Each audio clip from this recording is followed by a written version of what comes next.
Hello everyone, आज हम करने वाले हैं क्लास 9 के चैप्टर नंबर 2 पॉलिनोमियल का इंट्रोडक्शन पार्ट। बेसिकली इस वीडियो के अंदर हम जितने भी टॉपिक्स मैंने यहां पर लिखे हैं इन सब का बेसिक ओवरव्यू पढ़ेंगे, जैसे algebraic expression, remainder theorem, factor theorem, polynomial in one variable, terms के बारे में, कोएफिशिएंट के बारे में, जीरो पॉलिनोमियल के बारे में और डिग्रीज के बारे में, टाइप्स ऑफ पॉलिनोमियल के बारे में, जीरोस है और अलजेब्रिक आइडेंटिटीज है। याद रखिएगा कि जितने भी टॉपिक्स लिखे हैं, अगर आपने इस वीडियो को पूरा देखा तो मैं गारंटी देता हूं कि आपको एक भी क्वेश्चन के अंदर डाउट नहीं होगा।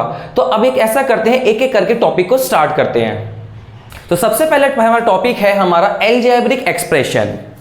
बेसिकली अलजेब्रिक एक्सप्रेशन क्या है?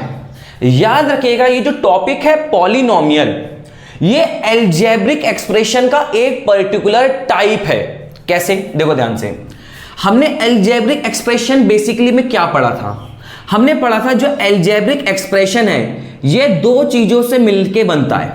सबसे पहला है हमारा कांस्टेंट, यस और नो। सबसे पहला हमारा क्या है? कांस्टेंट, और दूसरा क्या होता है हमारा? वेरिएबल। क्लियर? अब एक चीज देखिए, कांस्टेंट में क्या होता है? ऐसी वैल्यूज जो हमेशा फिक्स हो, जो हमेशा फिक्स हो। और वेरिएबल में कौन सी वैल्यूज होती हैं? जो हमेशा चेंज होते रहे। फिक्स वैल्यू में हमारे क्या आते हैं? नंबर्स, जैसे 1, 2, 3, 4, 5, 6 ऐसे नंबर्स आते हैं। वहीं वेरिएबल क्या होता है? वेरिएबल में हमारे जितने भी अल्फाबेट्स हैं, जैसे ए, बी, सी, डी, एक्स, वाई, जेड, ये जितने भी है हमारे वेरिएबल्स होते हैं। अब एक चीज सुनिए, जब कांस्टेंट और वेरिएबल आपस में मिलकर कोई टर्म बनाए, आपस में मिलकर अगर कोई भी डिमॉन्स्ट्रेट कर रहे हैं या कोई भी वैल्यूज को रिप्रोड्यूस कर रहे हैं, तो वो हमारे क्या हो जाते हैं? Algebraic expression. देखो कैसे, जैसे हमने लिया कांस्टेंट और एक हम लेते हैं वेरिएबल। पहला एग्जांपल, जैसे मान लीजिए मैंने क्या लिखा? x। x क्या है? बेसिकली सिर्फ हमारा क्या है? एक वेरिएबल है। अगर मैं साथ में एक कांस्टेंट भी ऐड कर दूं, मान लो 2, तो ये हमारा क्या हो जाएगा? एक अलजेब्रिक एक्सप्रेशन। क्यों हो जाएगा? क्योंकि हमारा यहां पर एक वेरिएबल और यहां पर हमारा एक कांस्टेंट, वो क्या हो रहे हैं? आपस में वर्क कर रहे हैं। सेकेंड पॉइंट, जैसे मैंने अगर लिखा मान लो x माइनस वाई प्लस 3, तो क्या ये हमारा अलजेब्रिक एक्सप्रेशन होगा या नहीं होगा? बिल्कुल होगा, क्योंकि याद रखना, जब वेरिएबल और कांस्टेंट आपस में चाहे प्लस हो चाहे माइनस हो, इनके साथ आपको दिख रहे हैं, तो वो समझ लेना अलजेब्रिक टर्म्स होते हैं। अगर मैं और एग्जांपल्स की बात करूं, जैसे मैंने लिखा मान लो 2 एक कांस्टेंट है, multiply by 3 multiply by x। अब एक चीज देखिए, यहां पर मैंने क्या लिया? एक कांस्टेंट ले लिया। चलो मैं इसे मिटा देता हूं। जैसे मैंने यहां क्या ले लिया? एक कांस्टेंट लिया और एक वेरिएबल लिया, और आपस में इनको किससे कर दिया? मल्टीप्लाई से डिनोट कर दिया कि मल्टीप्लिकेशन में है। तो होगा क्या कि ये दोनों आपस में मिलके क्या बनाएंगे? एक अलजेब्रिक एक्सप्रेशन। मेरा शॉर्ट में कहने का मतलब यह है कि जब कोई कांस्टेंट और जब कोई वेरिएबल आपस में परफॉर्म हो, प्लस के थ्रू, माइनस के थ्रू, मल्टीप्लाई के थ्रू या डिवाइड के थ्रू, तो वो हमारा अलजेब्रिक एक्सप्रेशन कहलाता है। अगला टॉपिक है हमारा पॉलिनोमियल इन वन वेरिएबल। उससे पहले मैं बता दूं, जो हमारा रिमाइंडर थ्योरम है और जो हमारा फैक्टर थ्योरम है, उसको मैं क्वेश्चन जब आपको करवाऊंगा तब मैं आपको उसको समझा दूंगा, अदरवाइज वीडियोस बहुत लंबी हो जाएंगी। तो क्या है पॉलिनोमियल इन वन वेरिएबल? जैसे मैंने आपको कुछ एग्जांपल्स लिखे थे। मैंने लिखा मान लो x प्लस 3, दूसरा लिख दिया मान लो मैंने x square plus x minus का 2, तीसरा अगर एग्जांपल मैं लिखूं, मैंने लिख दिया मान लो x square plus 3x minus का 4, फोर्थ एग्जांपल मैंने लिख दिया मान लो 4x माइनस का x माइनस का x स्क्वायर। इन 4 एग्जांपल में हम एक चीज नोटिस करते हैं, याद रखना अगर पूरी की पूरी एल्जेब्रिक एक्सप्रेशन के अंदर अगर सिर्फ वन टाइप का ही वेरिएबल अगर आपको दिख रहा है, ओनली वन टाइप का वेरिएबल, ओनली वन टाइप, तो याद रखना वो क्या कहलाएगा, पॉलिनोमियल इन वन वेरिएबल। देखो कैसे, इस पूरे एक्सप्रेशन के अंदर सिर्फ एक ही प्रकार का वेरिएबल है या नहीं है, यस और नो, तो वो हमारा क्या हो जाएगा, पॉलिनोमियल इन वन वेरिएबल। इस पूरी इक्वेशन के अंदर देखिए, एक्सप्रेशन के अंदर x और x, क्या x के अलावा कोई और अल्फाबेट दिखा आपको, नहीं ना, तो वो भी क्या कहलाएगा, पॉलिनोमियल इन वन वेरिएबल। याद रखना यहां मैं पावर के बारे में अभी बिल्कुल भी बात नहीं कर रहा हूं। इसमें देखिए x स्क्वायर 3x, यहां भी सिर्फ x, यहां भी सिर्फ x के बारे में बात हो रही है, तो ये भी क्या है, ओनली वन टाइप का variable, only polynomial in one variable. इसके अंदर देखिए यहां भी x, यहां भी x, यहां भी x, तो क्या हो गया, ये भी क्या है, पॉलिनोमियल इन वन वेरिएबल।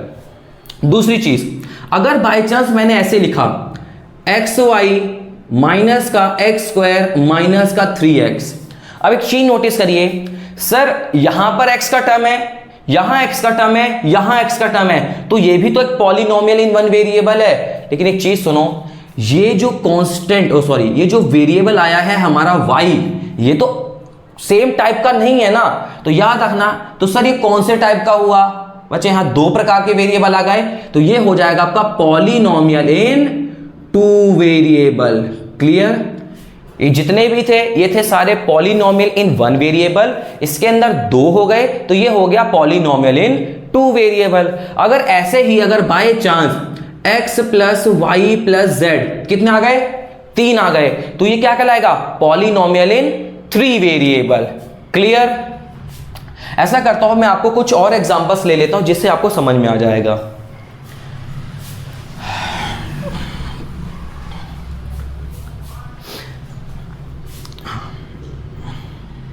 चलिए अब से करते हैं थोड़ा सा टिपिकल एग्जांपल लेते हैं जिसमें आपको चीजें समझ में आएंगी। देखो कैसे, अगर बाय चांस मैंने लिखा x प्लस 1/x, अब एक चीज बताइए, क्या ये पॉलिनोमियल इन वन वेरिएबल है? आप बोलोगे सर हाँ x है, मैं बोलूंगा नहीं। देखो कैसे, यहां भी x है, यहां भी x है, वो तो कंडीशन सेटिस्फाई हो रही है, बट एक कंडीशन ये भी है कि इनकी जो पावर्स होती हैं, पावर्स क्या होती हैं, ये जो डिग्री आपको दिख रही है, यहां पर कुछ नहीं है तो 1, कुछ नहीं है तो यहां 1, ये हमेशा एक होल नंबर के फॉर्म में ही होनी चाहिए, या तो 0, या तो 1, या तो 2, या तो 3 ही होनी चाहिए। इसके अलावा कोई भी टर्म आपको दिखे, जैसे नेगेटिव में, फ्रैक्शन में, पॉइंट में, डेसिमल में, रूट में, तो वो पॉलिनोमियल, मतलब वो पॉलिनोमियल अलजेब्रिक एक्सप्रेशन है, बनेगा ही नहीं, कभी नहीं बनेगा। देखो कैसे, यहां पर अगर मैं लिखा x प्लस ये है 1/x, तो उसकी पावर क्या हो जाएगी, x की पावर -1, तो होगा क्या, यहां पर ये पावर क्या आ गई, माइनस में, तो माइनस में हमारा ये पॉलिनोमियल बनता ही नहीं है। क्लियर, पॉलिनोमियल नहीं बनेगा, इतना याद रखना। जैसे अगर मैं क्या और एग्जांपल लूं, x स्क्वायर प्लस x की पावर 2/3, फिर से देखिए फ्रैक्शन में पावर आ गई, तो ये भी हमारा पॉलिनोमियल नहीं बनेगा। पॉलिनोमियल होने के लिए याद रखना पावर हमेशा होल नंबर में होनी चाहिए, जैसे 0, 1, 2, 3, 4, 5, 6 समथिंग लाइक दैट। फ्रैक्शन में दिख जाए, मतलब माइनस में दिखे, या फिर आपको अगर पॉइंट में दिखे, तो समझ लेना कि वह एक पॉलिनोमियल नहीं है। अगला टॉपिक है हमारा टर्म्स। टर्म्स क्या है, टर्म्स का मतलब यह है कि उसमें कितने टर्म्स आ रहे हैं। सर टर्म्स का मतलब क्या, देखो ध्यान से, अगर मैं बात करूं टर्म्स की, तो याद रखना जब कोई भी अलजेब्रिक एक्सप्रेशन प्लस माइनस के थ्रू वो आपको अलग अलग दिख जाए, तो समझ लेना वो क्या टर्म है। देखो कैसे, मैंने लिखा x प्लस y, यहां पर ये अपना एक अलजेब्रिक एक्सप्रेशन, यस और नो, यहां पर ये अपना एक अलजेब्रिक एक्सप्रेशन, यस और नो, तो ये आपस में प्लस के थ्रू हो गए अलग अलग, तो ये एक और ये एक और एक 2, तो ये कितने टर्म्स हो गए, 2 टर्म्स हो गए। दूसरा केस मैंने लिखा एक्स स्क्वायर माइनस का 3x प्लस का 4, यहां पर कितने अलजेब्रिक एक्सप्रेशन जो है वो दिख रहे हैं, 1 2 3, तो कितने टर्म्स हो गए, 3 टर्म्स हो गए।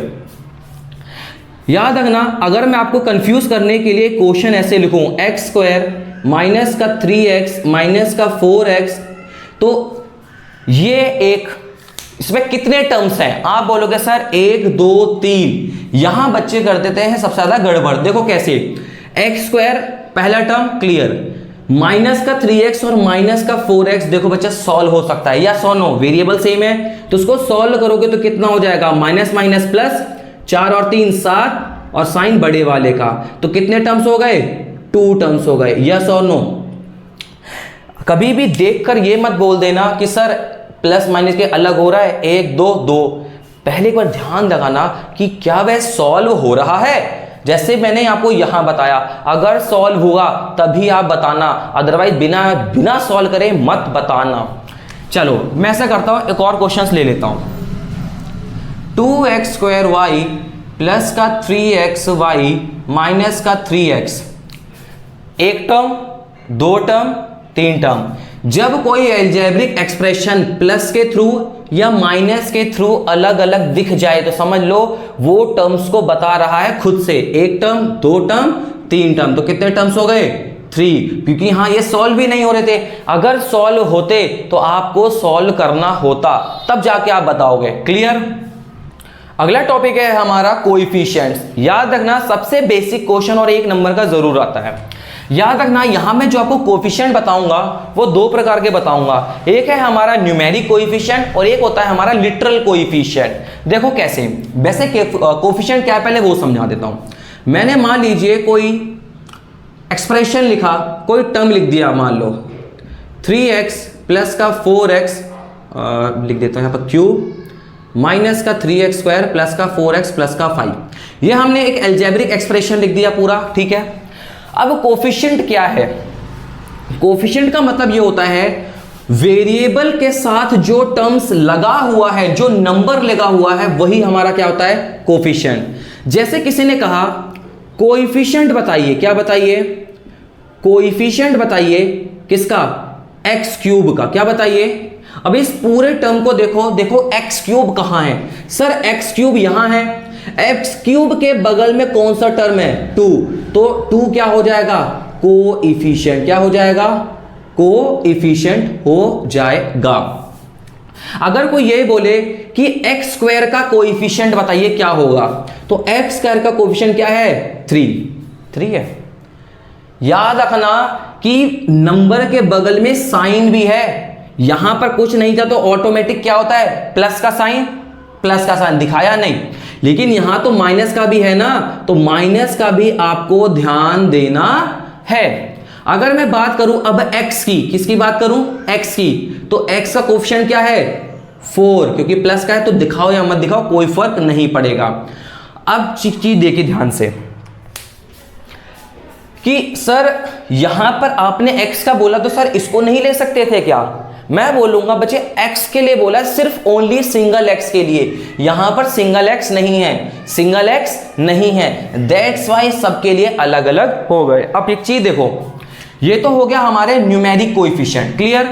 अगर मैंने लिखा होता जैसे 2xy, क्या लिख दिया, 2xy, तो याद रखना कि हमारे, अगर मैं बोलूं कि ये xy क्या है, अगर कोई अलजेब्रिक एक्सप्रेशन है तो इसको ही हम कहते हैं लिटरल कोएफिशिएंट, क्या बोलेंगे, लिटरल कोएफिशिएंट। क्लियर। पेपर में घुमाने के तरीके बहुत सारे हैं, देखो कैसे। अगर मैं बात करूं, मैंने क्वेश्चन लिख दिया, मान लो 0x की पावर 4 प्लस 3x की पावर 2 प्लस 4x। अगर इस क्वेश्चन में आपको बोले x की पावर का कोएफिशिएंट क्या है, तो x की पावर 4 के बगल में क्या है, 0, तो 0 क्या हो जाएगा, एक कोएफिशिएंट। घबराना नहीं कि सर 0 तो होता है कि नहीं होता, टेंशन वाली बात नहीं है, जो आपको दिख रहा है आप बस वही लिखकर आ जाओ, कोई दिक्कत नहीं। बट मैं कोएफिशिएंट का एक और टॉपिक आपको बता देता हूं। जैसे मैंने लिखा, मान लो 2x स्क्वायर, क्लियर, ये लिख देता हूं, कौन सा क्वेश्चन है, क्वेश्चन नंबर 2 लिख दिया मैंने, मान लो 2x² माइनस का 3xy। अब इस पूरे अलजेब्रिक एक्सप्रेशन के अंदर अगर कोई मुझसे बोले x² का कोएफिशिएंट बताओ और इसके अंदर बोले x का कोएफिशिएंट बताओ, याद रखना यहाँ कंफ्यूजन वाली बात क्या होती है। अगर बोला है सिर्फ न्यूमेरिक तो हमारा तो हो जाएगा 2, क्लियर। अगर हमें इसमें बोला है न्यूमेरिक कोएफिशिएंट तो तब तो मेरा 2 हो जाएगा। बट अगर बोला है कि x² के साथ वेरिएबल वाला भी होना चाहिए तो 2 और y दोनों ही हमारे कोएफिशिएंट हो जाएंगे। जैसे इसमें x के साथ कोएफिशिएंट क्या हो जाएगा मेरा, न्यूमेरिक कोएफिशिएंट -3। बट अगर बोले वेरिएबल के साथ भी होना चाहिए तो -3 और y दोनों एक साथ है कि नहीं है, तो ये हो जाएगा हमारा वेरिएबल वाला और ये न्यूमेरिक वाला। क्लियर, कॉन्सेप्ट क्लियर हो गया, ठीक है। अगला टॉपिक है हमारा zero polynomial and degree. Zero polynomial ऐसा समझिए कि जितने भी कांस्टेंट नंबर्स होते हैं, कांस्टेंट नंबर्स, वही हमारे क्या होते हैं, जीरो पॉलिनोमियल। जैसे मैंने लिखा 2, -3, -1/4, -6, -7, 8, 9, ये जितने भी हमारे कांस्टेंट हैं यही हमारे होते हैं zero polynomial. Clear, constant number ही क्या होते हैं, जीरो पॉलिनोमियल होते हैं। क्लियर, अब क्यों होते हैं वो भी समझ लीजिए। जैसे मैंने लिखा है 8, इसके साथ में आपको कोई वेरिएबल दिख रहा है, सर नहीं दिख रहा है। एक बात बताओ, क्या मैं अपनी मर्जी से मल्टीप्लाई बाय 1 लगा सकता हूं? क्योंकि 8 1 जा 8, उससे कोई फर्क नहीं पड़ेगा। मैं यहां लिख देता हूं, जैसे लिखा मैंने 8 मल्टीप्लाई बाय 1 लगा सकता हूं खुद से। हाँ सर, 1 को मैं और किस तरीके से लिख सकता हूं? सर 1 को मैं ऐसे लिख सकता हूं क्या, मान लो मैंने लिख दिया y की पावर 0, क्योंकि याद रखना दुनिया में किसी की भी पावर 0 हो तो हमेशा आंसर 1 आता है। तो देखो ध्यान से, इसको फिर मैंने 8 y की पावर 0 के फॉर्म में दिखा दिया कि नहीं दिखा दिया, मतलब कांस्टेंट था लेकिन मैंने फिर भी उसे वेरिएबल के फॉर्म में दिखाया और वेरिएबल की पावर कितनी है, 0। That's why we called zero polynomial. Clear. अगला टॉपिक है हमारा डिग्री। डिग्री का मतलब है highest power in algebraic expression, highest power in algebraic expression. अगर कोई अलजेब्रिक एक्सप्रेशन आपके पास है और उसकी मैक्सिमम पावर क्या है, वही हमारा डिग्री कहलाता है। जैसे मैंने लिखा 2x की power 4, 3x² plus 4x plus 5। तो इस पूरे अलजेब्रिक एक्सप्रेशन में वेरिएबल कहाँ है, यहां यहां यहां। मैक्सिमम पावर कितनी है यहां पर 4, तो हमारा डिग्री कितना आ गया, 4। क्लियर। अब इतना याद रखना, इस पे कम से कम हजारों क्वेश्चन बन सकते हैं और बच्चा कंफ्यूज हो सकता है। मैंने अगर लिखा मान लो 3/x की पावर -4 प्लस 4x की पावर 2 प्लस 3, क्या इसके अंदर डिग्री क्या होगी? सबसे पहले तो आप बोलोगे सर आपने कहा था जो पावर है वो नेगेटिव फ्रैक्शन पॉइंट में नहीं होनी चाहिए, लेकिन यहां पर नेगेटिव है तो ये तो सबसे पहले पॉलिनोमियल होगा ही नहीं, सबसे पहले में होगा नहीं। बट एक चीज देखो, मैंने क्या कहा था, हर चीज को पहले सॉल्व करना है। जब आप इसे सॉल्व करोगे तो पावर कहां आ जाएगी, ऊपर आ जाएगी और वो किस में कन्वर्ट हो जाएगा, पॉजिटिव में, यस और नो। तो डिग्री कितनी हो गई, 4 हो गए। क्लियर। इस पे एक और एग्जांपल लेता हूं और वो क्वेश्चन पेपर में आया था, केवीएस के स्कूल में एक स्टूडेंट है, उसमें क्या बोला गया था कि क्वेश्चन क्या दे रखा है कि 0 मल्टीप्लाई बाय x की पावर 4 प्लस 3x की पावर 2 प्लस 4x प्लस 2। अब सोचने वाली बात है कि इसमें मैंने अलजेब्रिक एक्सप्रेशन देखा, हाँ सर देखा। अब देखो ध्यान से, इस पूरे अलजेब्रिक एक्सप्रेशन में डिग्री क्या होगी, सब ने लगा के आया पावर 4। क्या लगा के आया, पावर 4। एक बात बताओ, इसके आगे क्या लगा है, 0 लगा है। 0 का मतलब है पूरा का पूरा क्या हो गया, 0। तो इसका खेल क्या हो गया, खत्म हो गया। तो बचा क्या, मैक्सिमम पावर 2। तो आंसर कितना था, 2। सबसे बड़ी गलती थी बच्चों को, क्या क्वेश्चन नहीं सॉल्व करना है, डिग्री बस देख के बता देना है। थोड़ा सा क्वेश्चन को सॉल्व करो, एनालाइज करो, तब आगे बढ़ो। अब हम करने वाले हैं 2 important topic, types of polynomial, types of terms. याद रखिएगा इस पूरे चैप्टर के अंदर आपको जो टाइप्स ऑफ पॉलिनोमियल पूछेगा वो क्या पूछ सकता है, और जो टाइप्स ऑफ टर्म पूछ सकता है वो क्या पूछ सकता है। देखो ध्यान से याद रखना, अगर कोई अलजेब्रिक एक्सप्रेशन सिंगल टर्म में है तो वो क्या कहलाता है, मोनोमियल। क्या कहलाएगा, मोनोमियल। जैसे 2x minus 3x square, 2xy square, 3x square y, single single term है, मोनोमियल।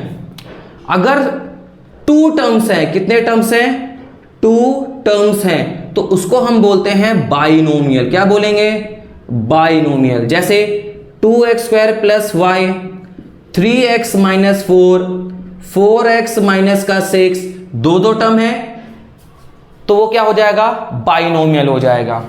तीसरा हमारा टर्म है, मतलब तीसरा टॉपिक है, अगर कोई 3 टर्म्स हैं, जैसे 3 टर्म्स है तो उसको हम क्या बोलते हैं, उसको हम कहते हैं ट्राइनोमियल्स। क्या बोलेंगे, ट्राइनोमियल्स। जिसमें 3 टर्म्स हो, जैसे x plus Y plus z, x square minus y minus z, ऐसे बहुत सारे टर्म। क्लियर हुआ। और क्या है, टाइप्स ऑफ पॉलिनोमियल। याद रखना इसके अंदर सबसे पहले आ जाता है आपका लीनियर। क्या आ जाता है, लीनियर। दूसरा आ जाता है आपके पास क्वाड्रेटिक। क्या आ जाता है, क्वाड्रेटिक। और तीसरा आ जाता है आपके पास क्यूबिक।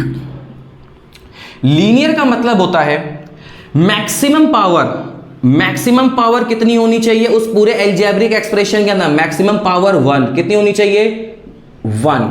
जैसे एग्जांपल के तौर पे अगर मैं लिखूं x plus 4, x minus 4, y plus 2, power कितनी है मैक्सिमम, 1। यस और नो, तो ये क्या हो गए, सबके सब लीनियर हो गए। क्वाड्रेटिक में मैक्सिमम पावर होनी चाहिए 2। मैक्सिमम पावर कितनी होनी चाहिए, 2। जैसे x square plus 2x plus 3, x square minus 3x minus 4 is equal to 4। तो मैक्सिमम पावर यहां कितनी है, 2। तो वो क्या हो जाएगा, क्वाड्रेटिक हो जाएगा। सेम केस क्यूबिक के अंदर जो मैक्सिमम पावर होनी चाहिए, मैक्सिमम पावर वो होनी चाहिए 3। जैसे एक्स क्यूब 3x प्लस 4, तो मैक्सिमम पावर कितनी है, 3। तो वो क्या हो जाएगा, हमारा क्यूबिक हो जाएगा। सबसे ज्यादा बच्चे कंफ्यूज रहते हैं इस टाइप ऑफ पॉलिनोमियल और टाइप्स ऑफ टर्म में। बच्चे कंफ्यूज हो जाते हैं, सर लीनियर, क्वाड्रेटिक, क्यूबिक और सिंगल, मोनोमियल, बाइनोमियल, ट्राइनोमियल में क्या डिफरेंस था। और एक चीज और, अगर मैक्सिमम पावर 4 है तो उसको हम कहते हैं बाई क्वाड्रेटिक। क्या बोलेंगे, बाई क्वाड्रेटिक। और एक चीज बता दूं, चाहे वो लीनियर हो, क्वाड्रेटिक हो, क्यूबिक हो, बाई क्वाड्रेटिक हो, सब के सब पॉलिनोमियल में ही आते हैं। Linear polynomial, quadratic polynomial, cubic polynomial. Clear. अगला टॉपिक है हमारा जीरोज। जीरोज क्या है, बेसिकली जीरोज का मतलब ऐसे समझिए, अगर आपके पास कोई भी अलजेब्रिक एक्सप्रेशन है, मैंने जैसे लिख दिया x square minus 4 is equal to 0, मान लो मैंने सेकंड में लिखा x minus 4 is equal to 0, तो ये जीरोस का मतलब क्या है कि अलजेब्रिक एक्सप्रेशन के अंदर आप उस वेरिएबल की ऐसी कौन सी वैल्यू पुट करो जिससे पूरा का पूरा टर्म सॉल्व होके किसके बराबर आ जाए, 0 के बराबर आ जाए। जैसे लिखा है यहां पर x minus 4 is equal to 0, तो मतलब x की ऐसी वैल्यू पुट करनी है, जैसे अगर मैं पुट करूं x की वैल्यू 4 माइनस 4 क्या हो गया, 0, तो मतलब x की यहां वैल्यू क्या हो गई हमारी 4। फिर से सुनिए, x की ऐसी वैल्यूज पुट करना, यहां सिर्फ x है तो मैं x कह रहा हूं, अगर यहां पर बाय चांस होता y, मान लो मैंने लिख दिया, मान लो y plus 3 is equal to 0, तो यहां y की ऐसी वैल्यू पुट करनी है जिससे पूरा का पूरा टर्म सॉल्व कितना आ जाए, 0। तो y की जगह अगर मैं पुट करूंगा -3 प्लस 3 इज इक्वल टू 0, तो आंसर 0 आया कि नहीं आया। तो यहां y की वैल्यू कितनी हो गई, -3, तो y के लिए जीरोस क्या हो गया, -3। तो यहां जीरोस क्या था इसके लिए 4, यहां था -3, तो यहां पर होगा x स्क्वायर, ये हमें ढूंढना पड़ेगा। तो अब ढूंढेंगे कैसे, वो बात की बात है, लेकिन मेरा कहने का मतलब क्या है, वैल्यूज ऐसी पुट करना जिससे पूरा का पूरा टर्म क्या हो जाए, 0 हो जाए। दैट्स वाई वो उस पॉइंट है, उस वैल्यू को हम बोलेंगे जीरोस। जैसे x स्क्वायर है, मुझे सॉल्व करके 4 करके 0 लाना है, तो मैं x की यहां पर 2 वैल्यू पुट कर सकता हूं, 2 और -2। जैसे 2 का स्क्वायर करूंगा तब भी मेरा 4 - 4 0 हो जाएगा, यस और नो। और अगर मैं -2 पुट करता हूं तब भी मेरा 4 - 4 = 0 हो जाएगा। तो मतलब यहां मेरी जीरोस की कितनी वैल्यूज आ गई? 2। सर कैसे पता चला कि यहां 2 है, कैसे पता चला यहां 1 है? It depends on degree. Maximum power कितनी है? मैक्सिमम डिग्री 1, तो एक ही जीरोस की वैल्यू होगी। यहां पर मैक्सिमम पावर 1 थी तो एक ही जीरो, एक ही वैल्यू। यहां कितनी थी मैक्सिमम? 2, तो 2 वैल्यू। अगर किसी क्वेश्चन में डिग्री पे डिपेंड करता है उसके कितने जीरोस निकलेंगे, किस पे डिपेंड करेगा? डिग्री पे डिपेंड करेगा कि कितने जीरोस होंगे। एक हमारा लास्ट का टॉपिक है अब अलजेब्रिक आइडेंटिटीज। अब हमारा जो लास्ट टॉपिक है वो है अलजेब्रिक आइडेंटिटीज। अलजेब्रिक आइडेंटिटीज में हमें जितने भी हमें फॉर्मूले हमने पढ़े हैं या मैं बोलूं आइडेंटिटीज पढ़ी हैं, वो हमें इस चैप्टर के लिए, लास्ट एक्सरसाइज के लिए सबसे ज्यादा इंपॉर्टेंट है। हमने अभी तक पढ़ा था जैसे a + b का होल स्क्वायर, a - b का होल स्क्वायर, लिखवा देता हूं, a² + 2ab + b², a² - का 2ab + का b²। तीसरा हम ले लेते हैं जैसे हमारा a² - b² कितना हो जाएगा? a + b, a - b।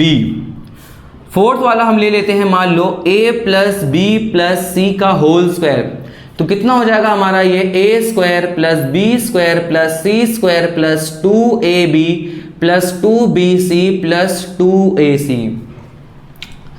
अगली क्या है हमारा? मान लो हमने ले लिया क्यूब का, a + b का होल क्यूब, तो कितना हो जाएगा? a³ + b³ + का 3ab ब्रैकेट में a + b। अगर मैं यहां पर ले लूं a - b का, तो कितना हो जाएगा? a³ - b³ - का 3ab ब्रैकेट में a + b।